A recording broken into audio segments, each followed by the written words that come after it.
Good morning, friends. This United Lodge of Theosophists serves the Washington, D.C. metropolitan area. ULT groups throughout the world are dedicated to preserving and promulgating the eternal message of the Masters of Wisdom. This message is available for us to make our own as we test it against our own inner realities. All are welcome to participate with us here at 4865A Cordell Avenue, Suite 230 in Bethesda, Maryland, every Sunday at 11 a.m. There is usually a presentation followed by a question and answer period every Sunday at this time. Also at 12:30 every first and third Sunday of each month, we read and discuss selected theosophical writings.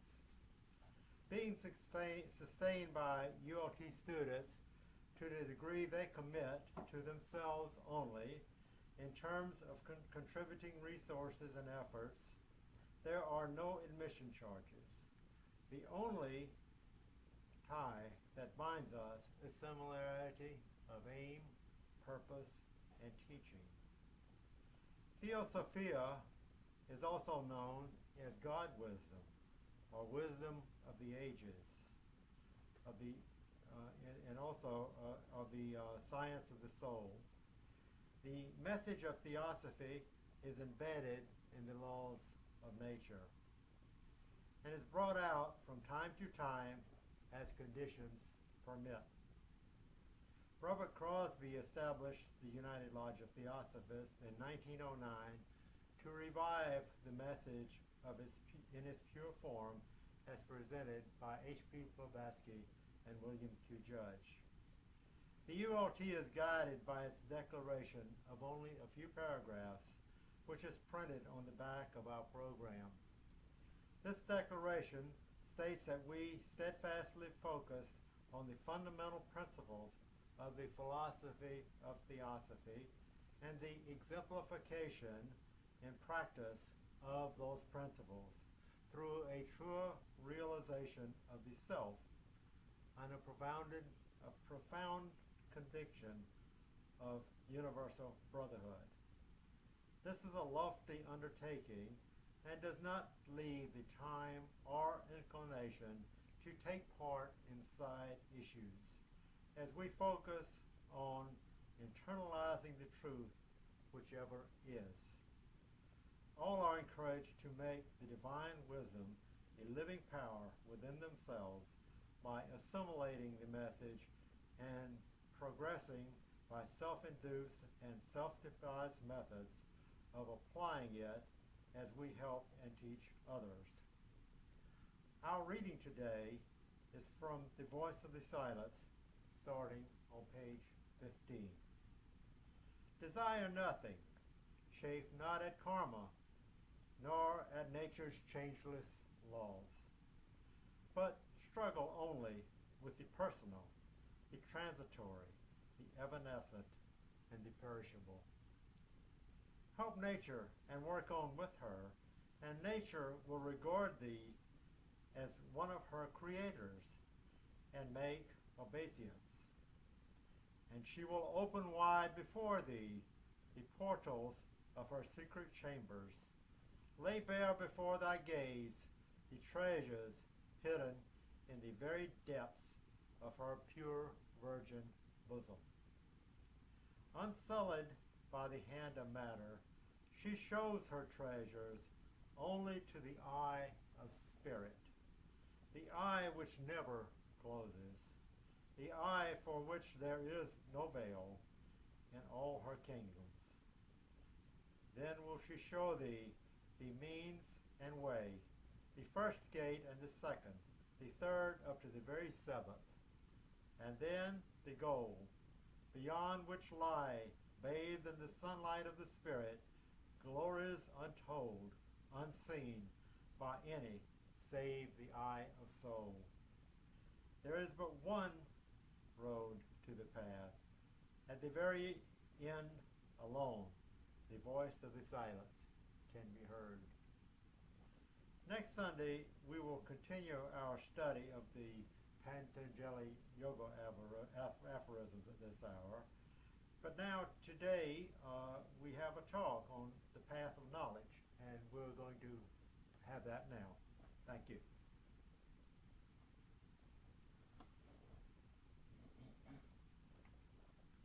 Welcome, friends. As the first speaker stated, this is a very lofty undertaking.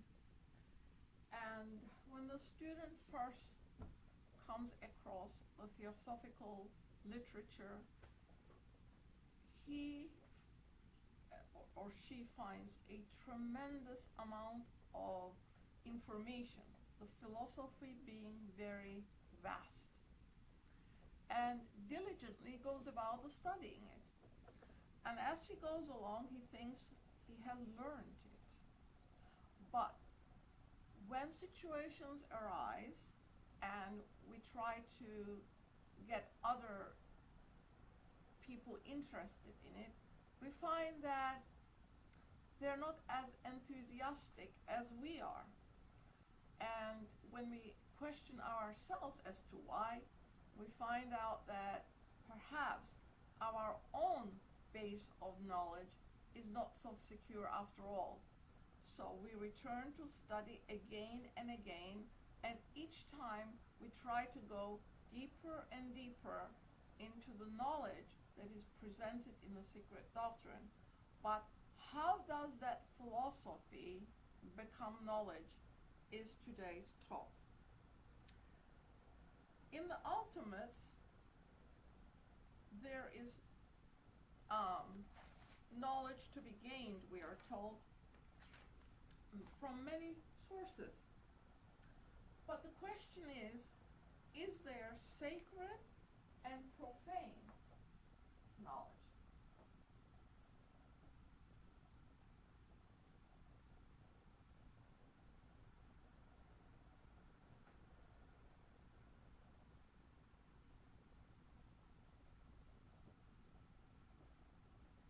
And this is another way of saying, is there a higher and a lower learning?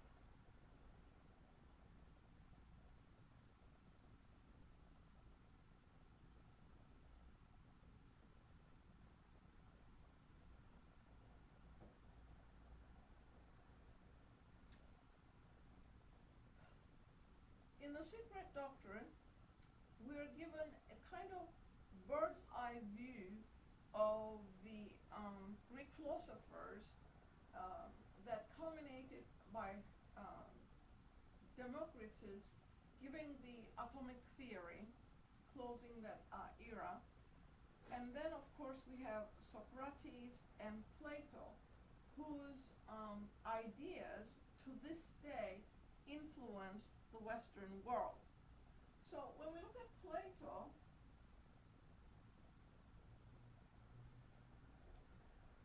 we find that his reference to ideas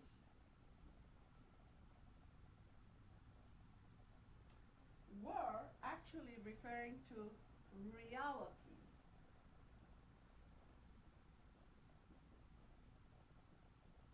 Realities. But unfortunately for the Western world, the interest shifted from Plato to Aristotle, who was Plato's student. However, Aristotle was never an initiate, and he could not really understand his master's philosophy. So he humanized it and lowered it. His universals, you can read it all for yourselves if you haven't, are not based on reality at all, but they're bereft of actuality, merely representing abstractions formulated by the mind to reach some empirical value. Not so with Plato. His ideas were based on realities.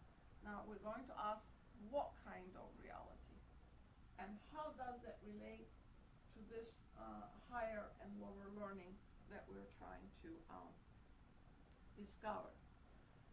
So, in the Eastern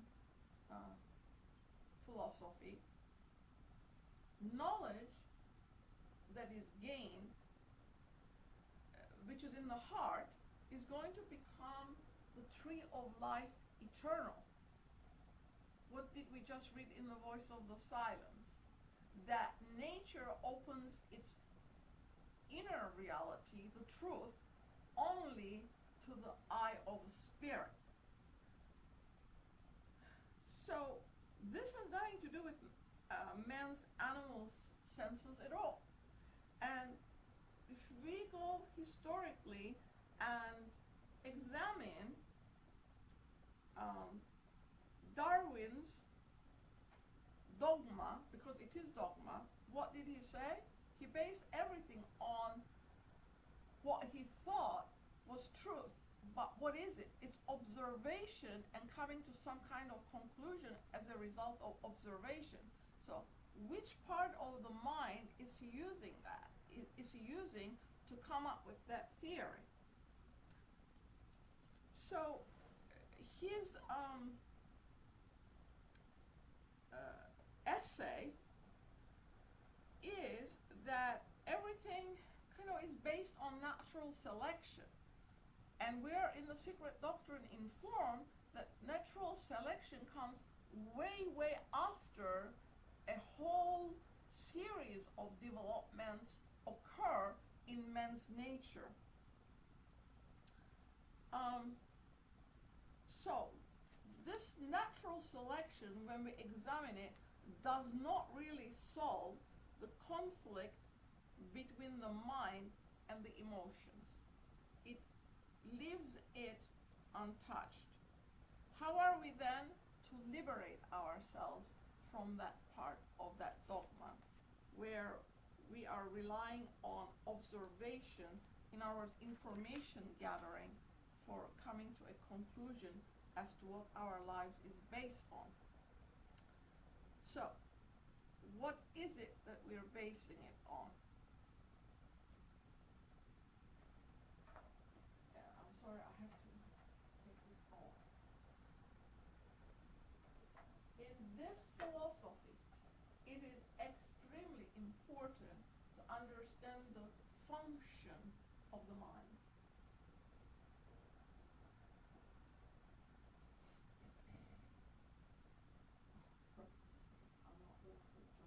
Mind.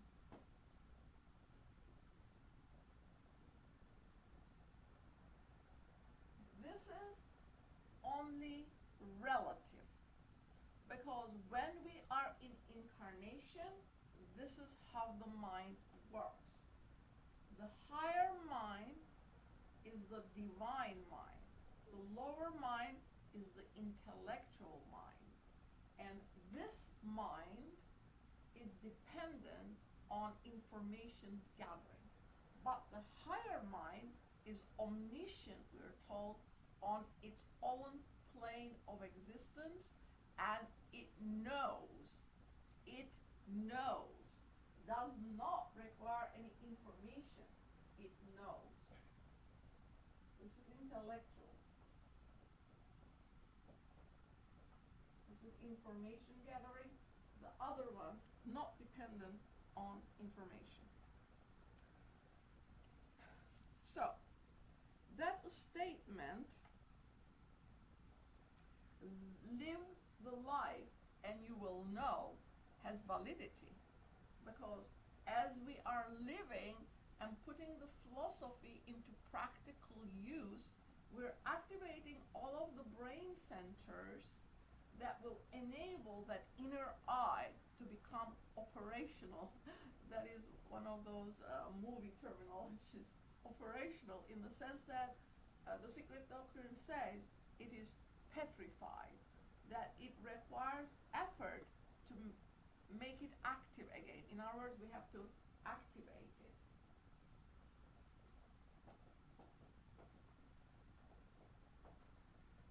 Okay, so in this philosophy then, perception is necessary. Perception is necessary. And this is not perception dependent on emotion, feeling. Okay, so a few clues are given. And they're asking these questions, and each one has to answer it for themselves. It says, we are to put into use or application what we learn. And the question is, if we are living a personal life, can the impersonal universal be embraced? Number one. Two, called intellection, we're talking about the mortal analytical mind, can it examine into the infinite? And if we are constantly talking about metaphysical concepts, and they are metaphysical concepts, the constitution of man, the constitution of the cosmos, and how these correspond to one another, who are the Dayan Chohans?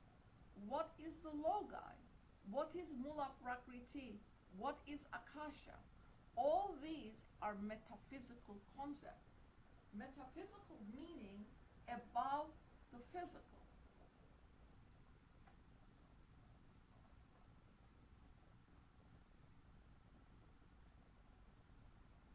Above physical. So, if we have these metaphysical concepts and they remain unclear pictures, and in the meantime we are grossly materializing them, these images, that only reflects where the student is himself. And by the way, himself and herself are coeval in this expression. So, this is then an inner life, and its expression is externalized because we live in the world and we have to help and teach others. So, each student then can answer these questions for himself and become aware of where he's at. Mr. Judge in the Ocean says the natural movement of the mind. Well, are we aware of our natural movement of the mind? If we haven't become aware of it, and it is simply intellectual discussion, that's exactly what it is. But once we become aware of the movement of the mind, then are we trying to control it?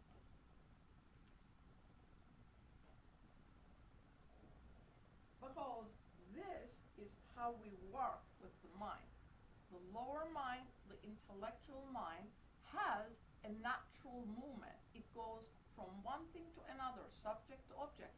That is its natural tendency because we have permitted it to do that.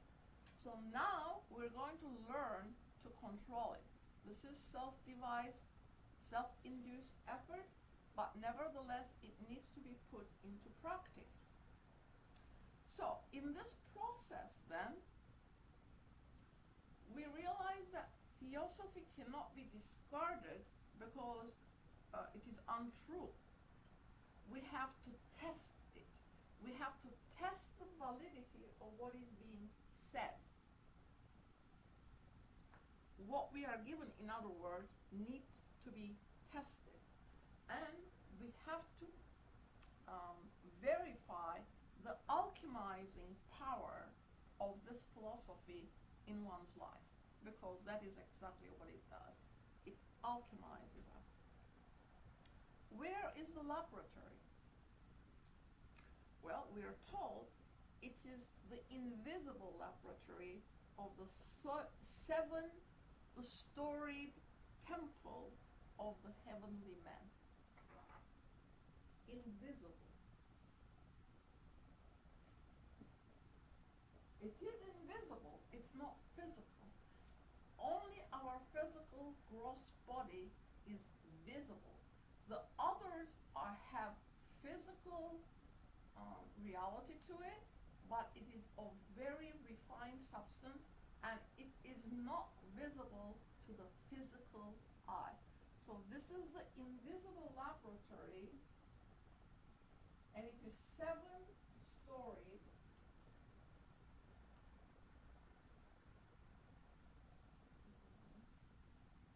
And it is of the heavenly men.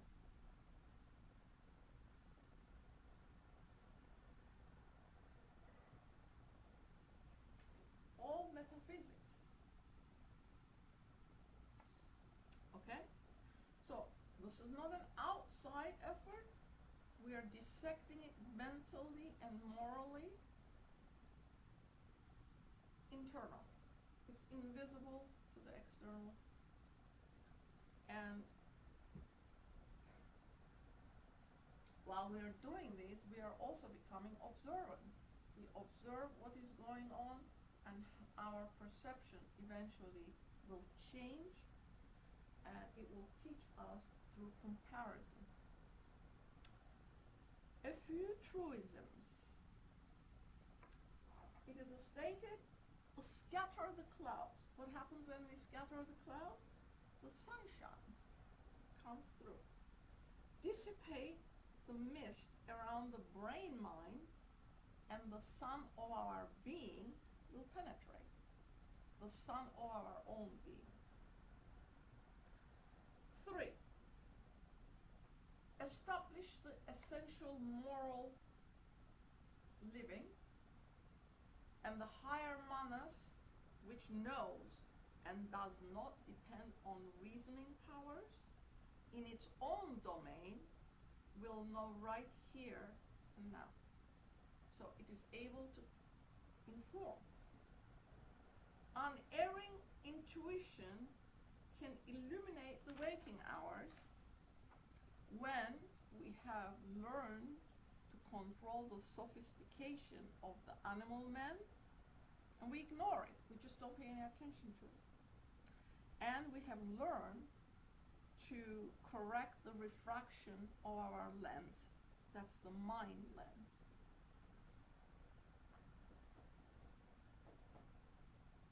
Refracts, scatters, breaks it.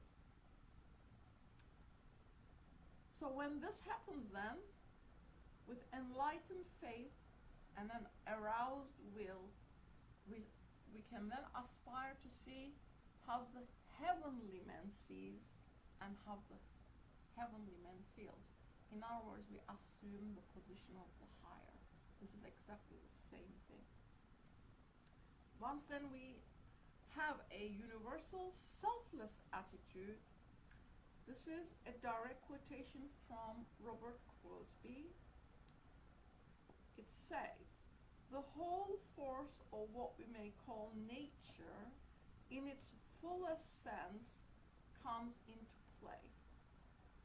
All the great powers of nature flow into the one moving in that direction, and from that basis we shall come to understand all laws, for as we progress, those laws exhibit themselves spontaneously within us. Shall we go over that statement one more time?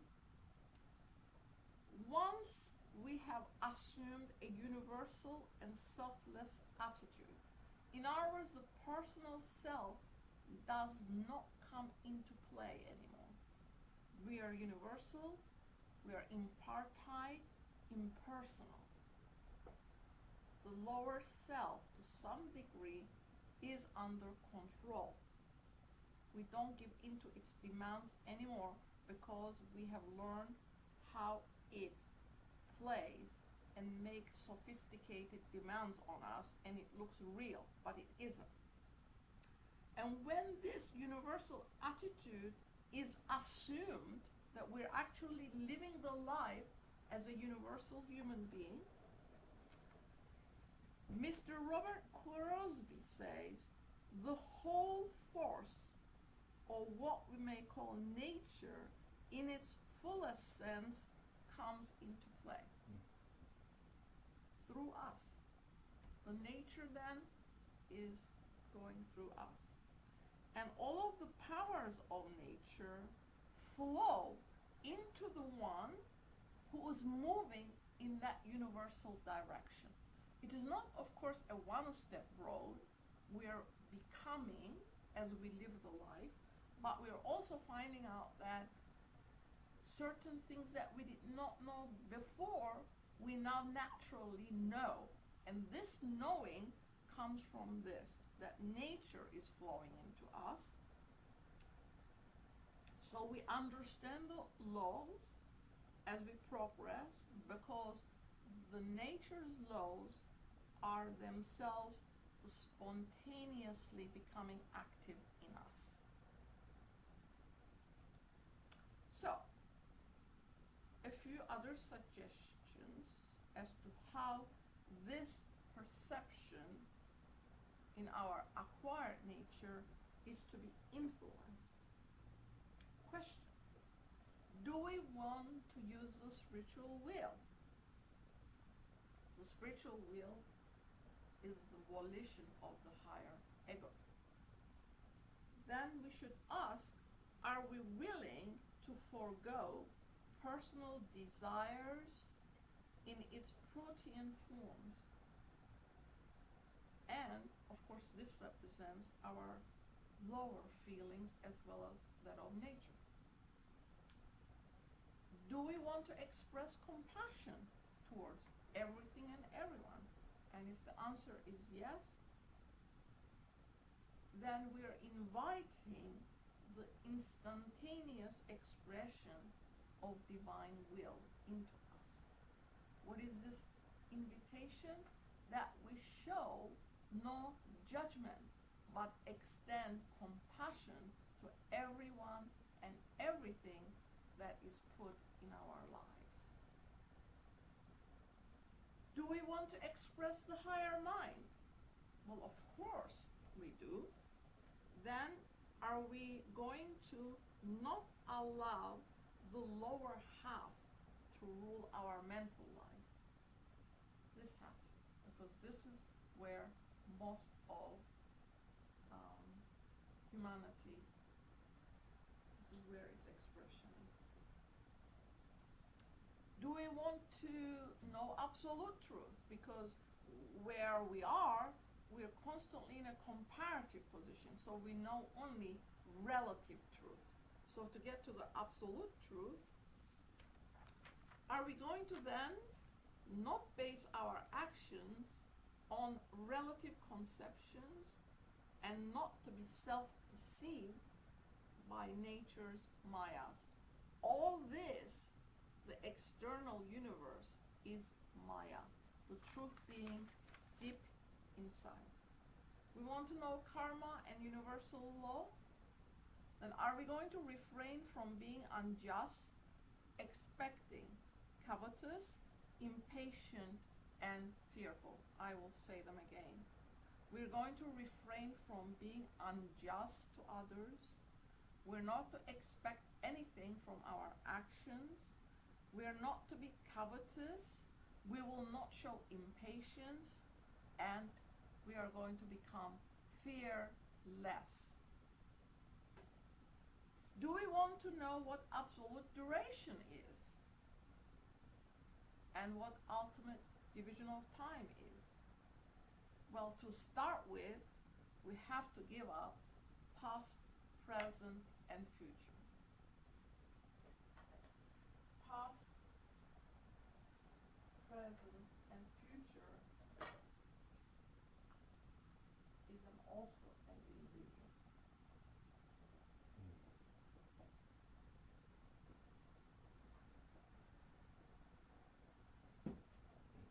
For the soul, there is only eternal now. Now, eternal now. This is illusion. Because the sequence of events fool us, and we think there is a past and there's going to be a future, because moment by moment we forget to act in the eternal now, which is what we are expected to do.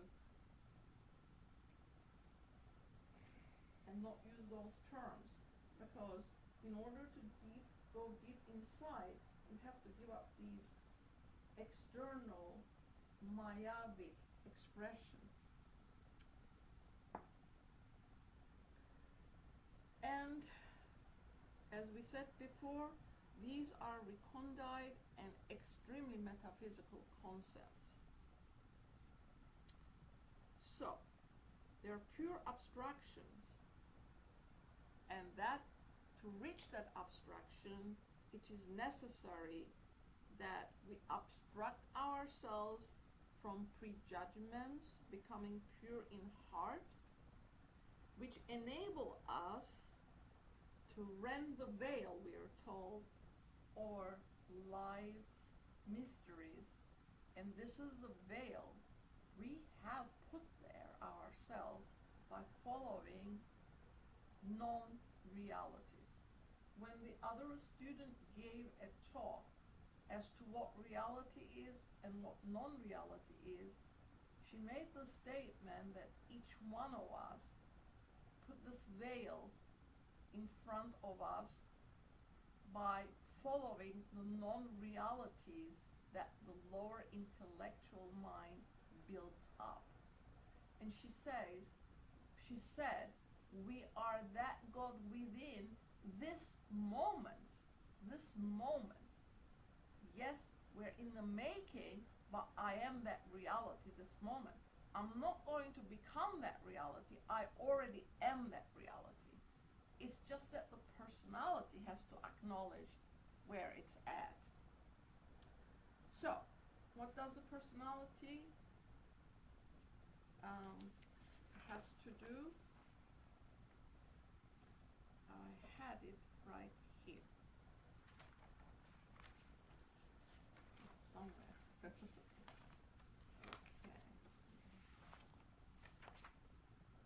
Okay.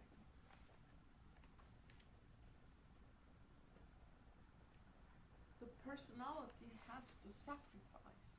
The sacrifice has to come from the personality.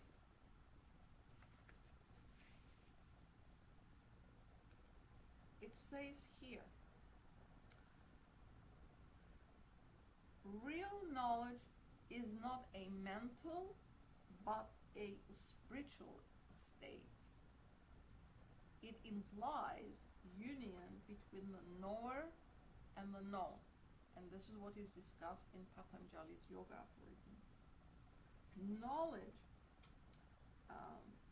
that is referred to in the Book of Hermes is what the wisdom of the ages also refer to, as much as also the modern theosophical movement.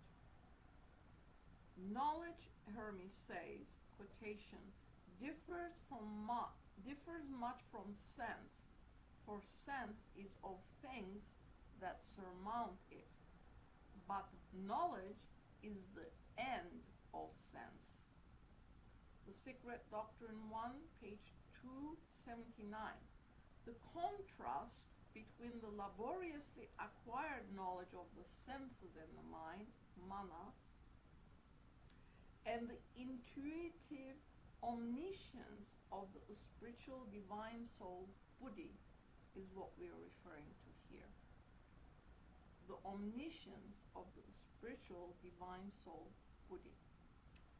In this transfer of knowledge to a profound basis of reality is to be found true clairvoyance. The inner spiritual eye of the seer is defined as the faculty of spiritual intuition through which direct and certain knowledge is obtainable. Secret Doctrine 1, page 46, if you should wish to go and do more research for yourself. So, this is then an effort which is a continuous effort from life to life. The student of Theosophy is seeking Atma Vidya, And he's tempering his system of principles and rules of investigation and regarding these as instruments of knowledge, and he is relying on the good law and the Guru Parampara chain, which is a succession of teachers and teaching.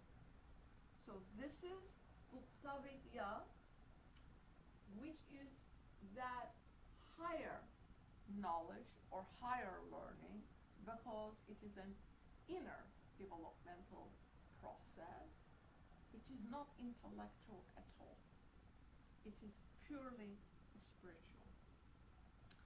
And here it says, it is in essence and in fact part of that collective wisdom which is possessed in its purity only by the brotherhood of the Dhyani Buddhas, the eternal prototypes of the Buddhas who appear on this earth, each of whom has his particular divine prototype.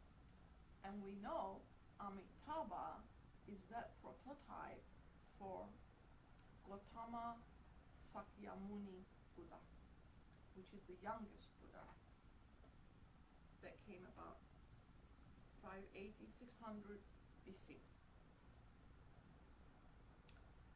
Secret Doctrine 1, page 108. This is the knowledge of eternal truths and primal causes. It is partaken of by those who have practiced devotion and who have become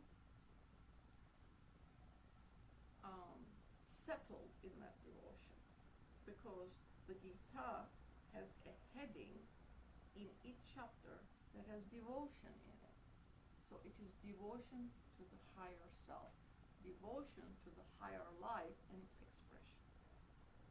And those students have overcome two great enemies, parikalpita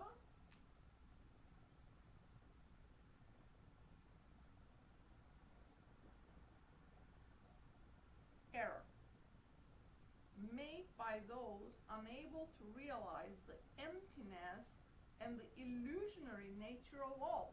This is all Maya. Everything in the universe exists for the soul's experience, but it is based on illusion, which is Maya. An example given, it says that those who believe something to exist which does not, the non-ego. And the other one is paratantra.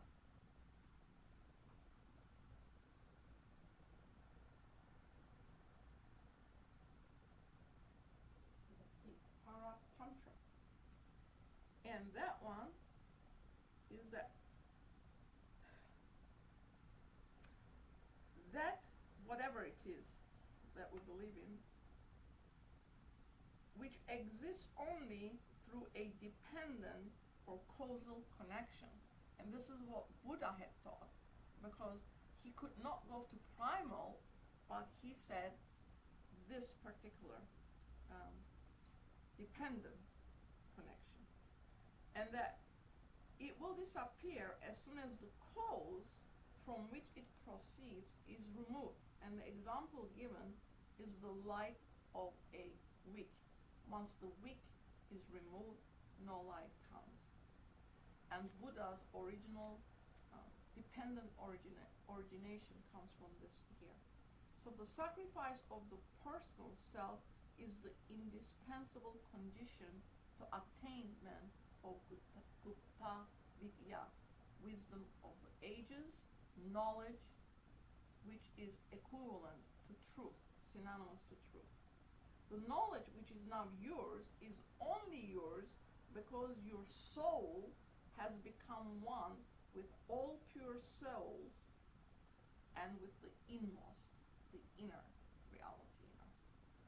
And now we will open it to questions. Yes? That was a very interesting and comprehensive and clear discussion. Knowledge. And it seems that there's a lot to understand. So could you go over the I forgot the word you used to describe the higher Learning? learning. Mhm. Could you go over that? How you describe that? What's the words that you use? Higher Explain learning? them. The process. You refer to it as you refer to that process of higher learning as something, and the lower thing as something else. Sacred and profane knowledge. Okay. Sacred is always internal. Profane is what's on the outside, external world. You can get it from the libraries, so forth. But it is dependent on human intellectual mind and its sophistries, unless we go to the knowledge presented to the world by the old Greek philosophers, which the secret doctrine states were all temple initiates.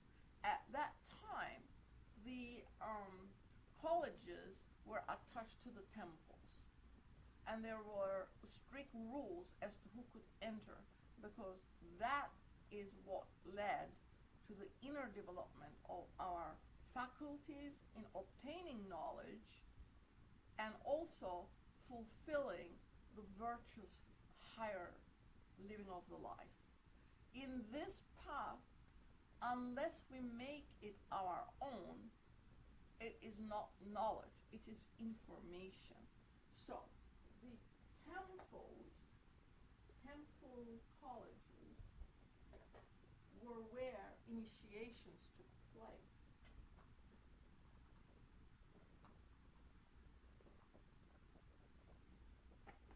Temple colleges. And the secret doctrine specifies that these Greek philosophers were almost all of them initiated. There's a whole bunch of them that is mentioned in the secret doctrine.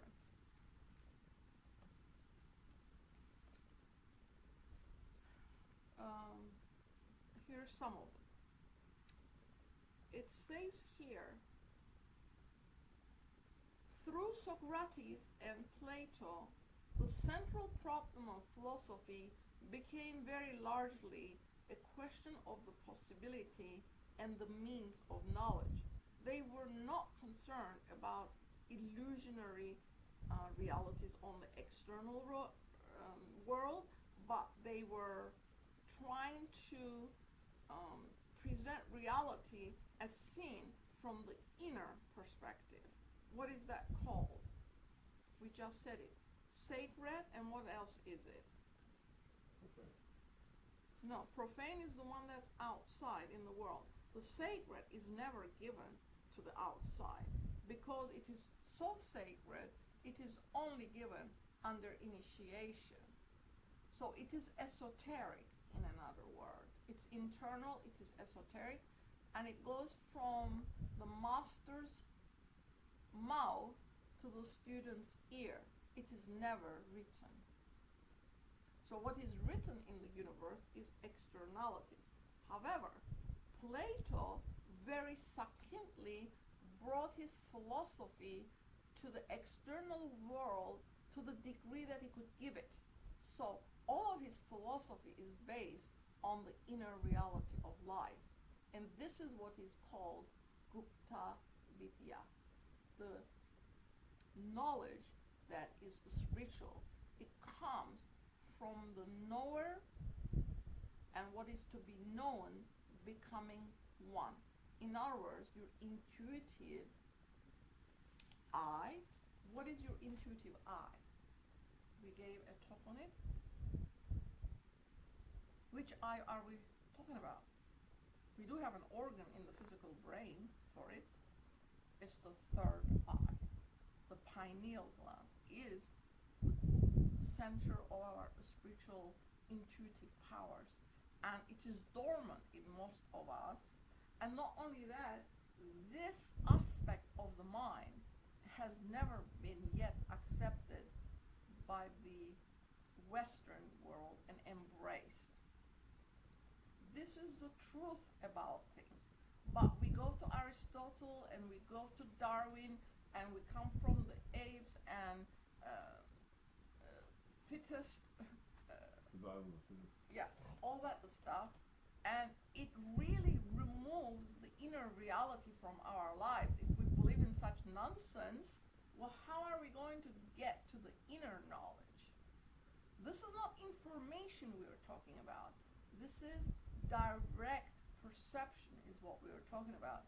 That the knower and what is to be known becoming one, and you having perception of what the inner reality that object or subject represents.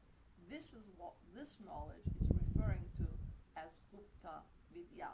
And it is not obtained in one lifetime, but it requires more than one lifetime, because first we have to learn to control the lower mind and not allow sway as to whichever way it wants to go.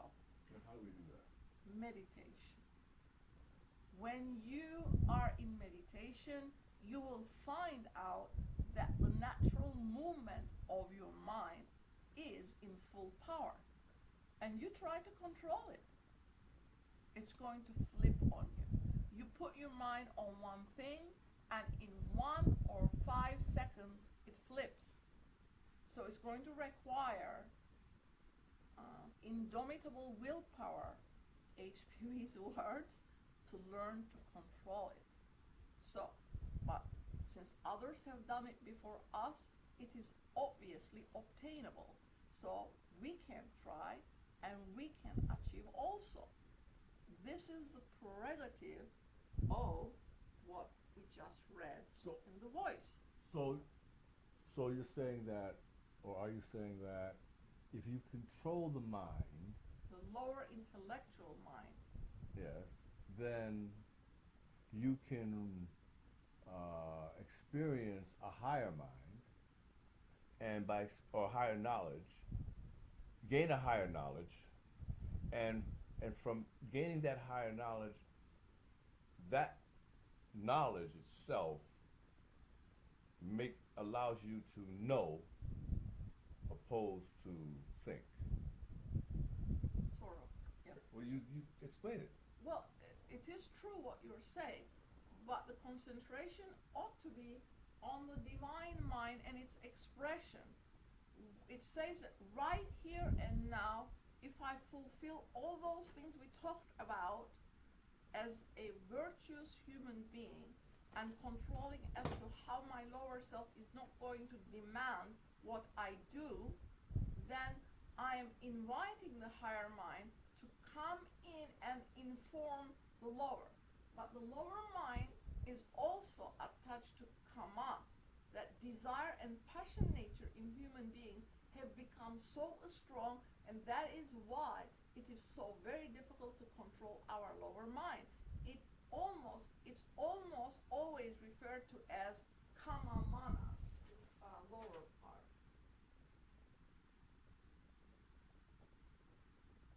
Because it is passion driven. And it is also necessary to know what your desires are. And you can tell it, because if they are personal, then you're going to be dealing with the lower intellectual mind. Until you take the position that you have become universal, impartite, impersonal, that nature's law cannot function through you.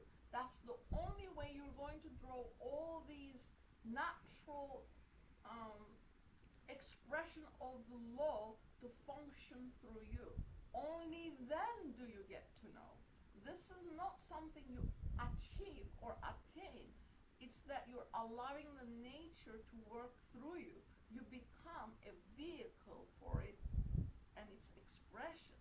This is a gift given to you by nature. That is why it cannot be purchased. It cannot be given as a gift. Nature gives it to you when you have fulfilled its primary conditions of attainment. Well, if you were in a Baptist church, I'd be saying hallelujah. That's what you just said. Okay. Now, I want to talk a little bit. I'd like you to talk a little bit Okay. about this higher mind experience. Mm-hmm. From what I gather, what you're saying is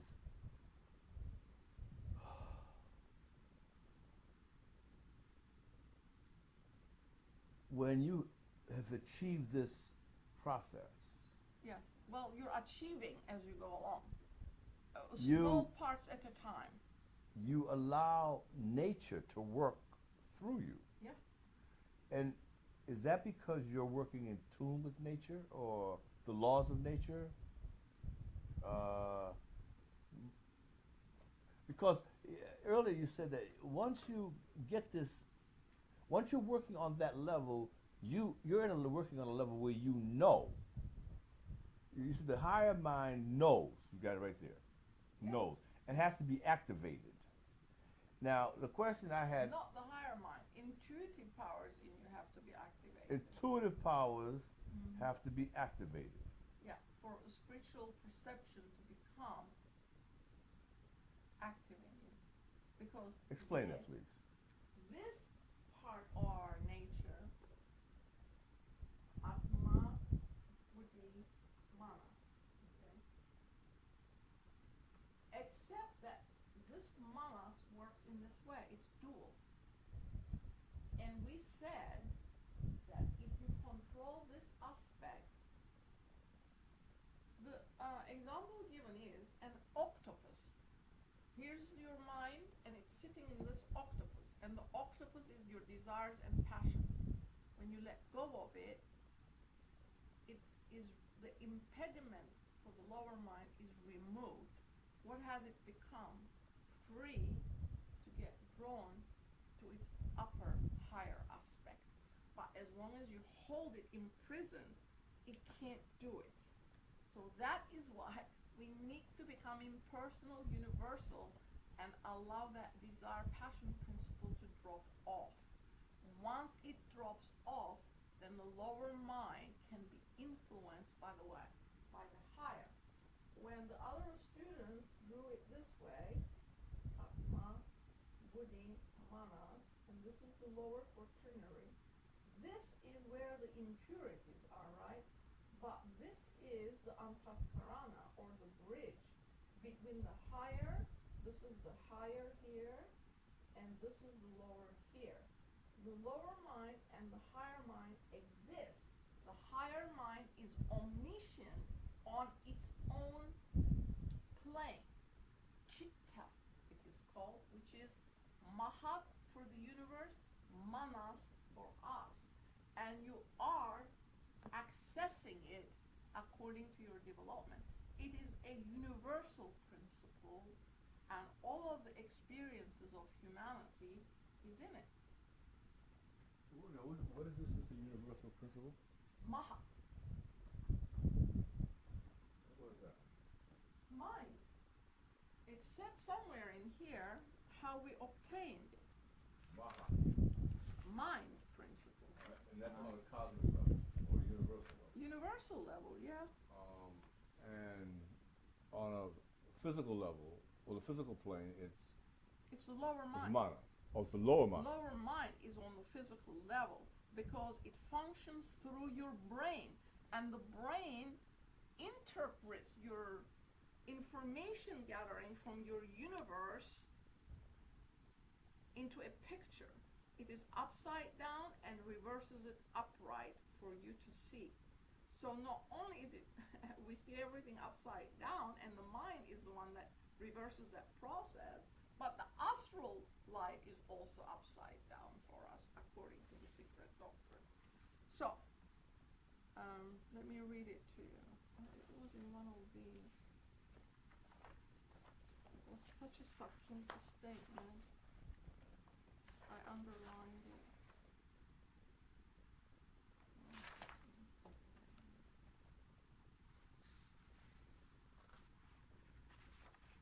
While you're looking for that, once And you here it is, I found. Okay. It said, it's talking about the 6 darshanas of the Indian philosophy. There are 6 different philosophies in Indian philosophy, but each one is an adjunct to the other part. In other words, the 6 work with each other. None of them say I'm all of it. It's looking at it from a particular perspective. And the 7 is the Atmavidya that we talked about, this higher aspect. And it says here, the 7th school, or their synthesis, being the occult doctrine, which is the wisdom of the ages, occult doctrine relating to the ground panorama of the ever periodically recurring law, impressed upon the plastic minds of first races endowed with consciousness by those who reflected the same from the universal mind. Secret Doctrine, page 269. So, our mind was lighted, right? And we are told that these beings were kumaras. And what else? The Secret Doctrine is found of knowledge, but we have to make it our own in order to become knowledge. If you just read it intellectually, it's information. But if we apply it, then it becomes knowledge. Application is what gives it practical significance. But for instance, this student is studying in the Secret Doctrine, knows the 3 fundamentals and other metaphysical concepts, and then meets a group of scientists. They're all atheists in a way. They don't believe in any spiritual law. But nevertheless, some of them have perceptive powers. On the inside, they realize certain things because they have concentrated all their lives upon a particular aspect of the scientific field. So they are constantly preoccupied with it. And they discover the small steps as they go along.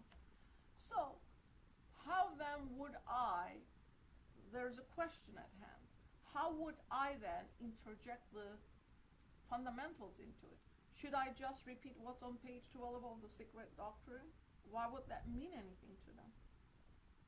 So, a skill is necessary for the theosophical student as to how to introduce it in a practical manner. Because whatever the conviction or persuasion of that person is, he is depending upon the truths that he has found in it. For theosophy to become a practical solution in that person's life, he has to become convinced that it has a higher aspect of learning to it. But until they acknowledge that the mind works in this way, it cannot be divulged. And this is an internal process. We can't put it into anybody's mind from the outside. So it requires knowledge, but also its practical application as to how do you help the other person understand the idea behind the words that clothe it. That becomes extremely important in this philosophy.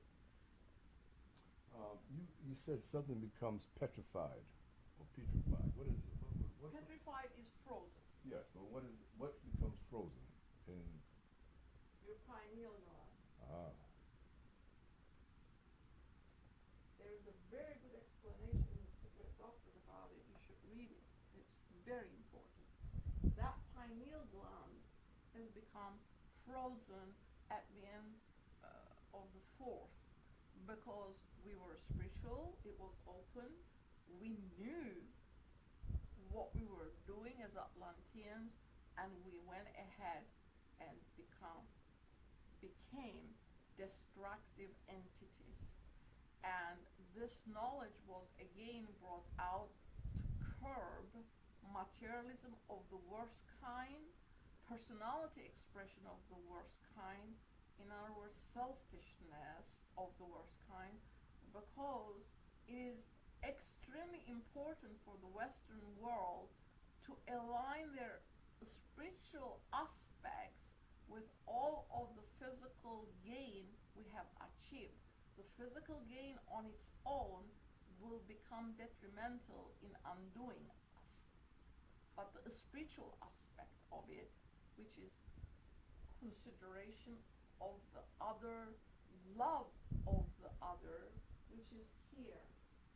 This center is Kamadeva.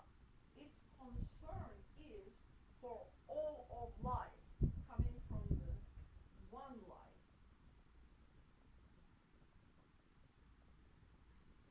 The one. There isn't any two or three. It becomes two and three, Atma, Buddhi, Manas, and then the lower four, constituting our principles. But at the beginning of the Mahamanvantara, this energy is one. It remains one all through the Manvantara.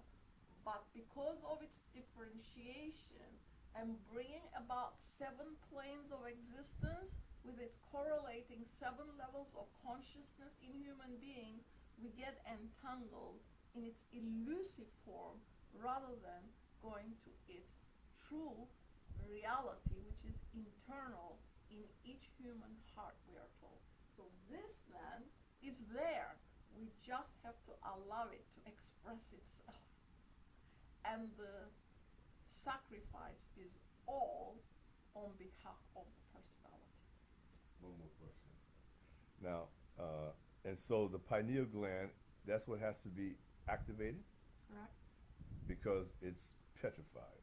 Yes. Okay.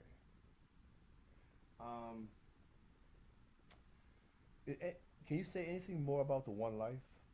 Yes. Secret Doctrine, page 289 to 293 or 92. Please read it. Volume 1? Volume 1? I'm not sure. I'll have to look it up and give it. Say page 290. 298, 189 to Yes. 193. I'll look it up and give you the exact pages. It is a commentary that had not seen the light of day until it came into the Secret Doctrine. It is about the one life.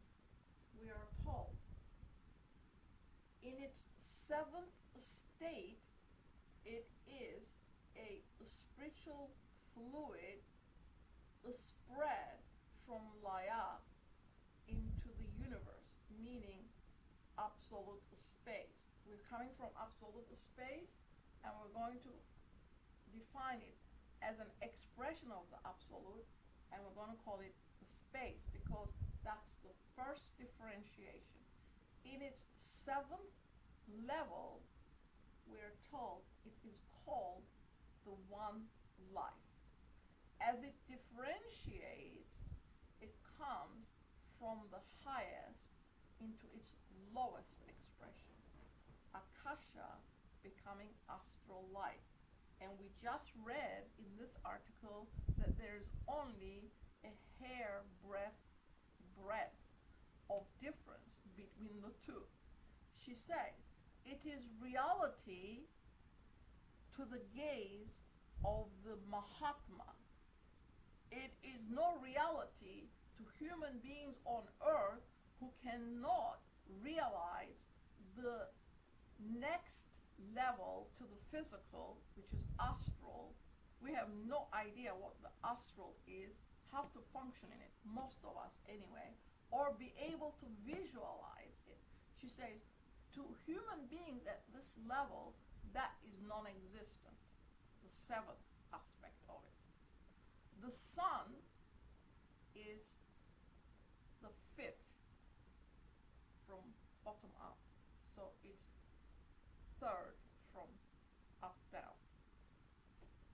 And the Dhyani Dhyani-Chohanic gaze can perceive it, we cannot. So, as it differentiates, it comes down and it expresses itself on the physical plane for us, for our solar system, as mineral kingdom. There are 3 elemental kingdoms at the level before the mineral comes about. Then comes mineral. It gives it polarity.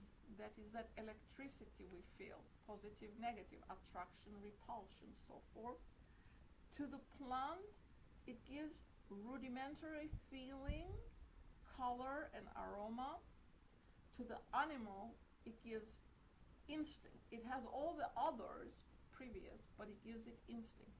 To us, all of it plus consciousness, making us self-conscious human beings, which we are the highest development on earth, which gives us also responsibility what comes below us, because as we look to heaven for guidance, so the lower kingdoms look upon men for theirs, and a lot more in that few pages, including the powers that we are endowed with as a result of this Gupta Vidya, and as we sacrifice the personal for the whole, and then we learn it.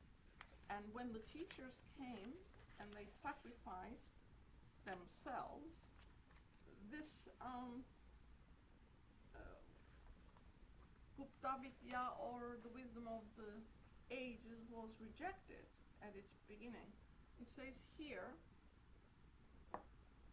that the first criteria in getting to this primeval wisdom is that we need a veracious education, and I had to look that word up. It means perpetual truthfulness, not dependent on anything. Everything that you do, everything that you say is based on truth alone.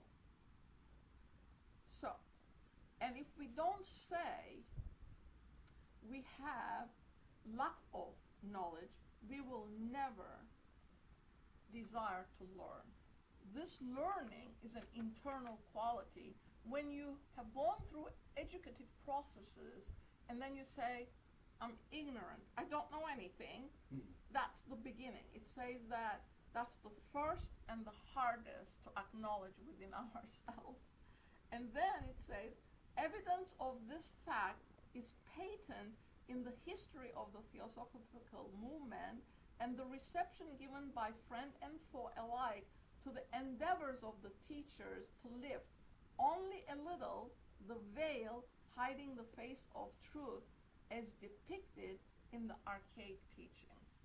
Because everybody had their own pet peeves, they did not want to change any of the standard stuff that was out in the universe and align themselves to receive this knowledge. This is not an easy thing. It requires courage and constant endeavor to be able to get at it, even. So it is not easy. It is not for those who are lazy, she tells us, that some effort is required.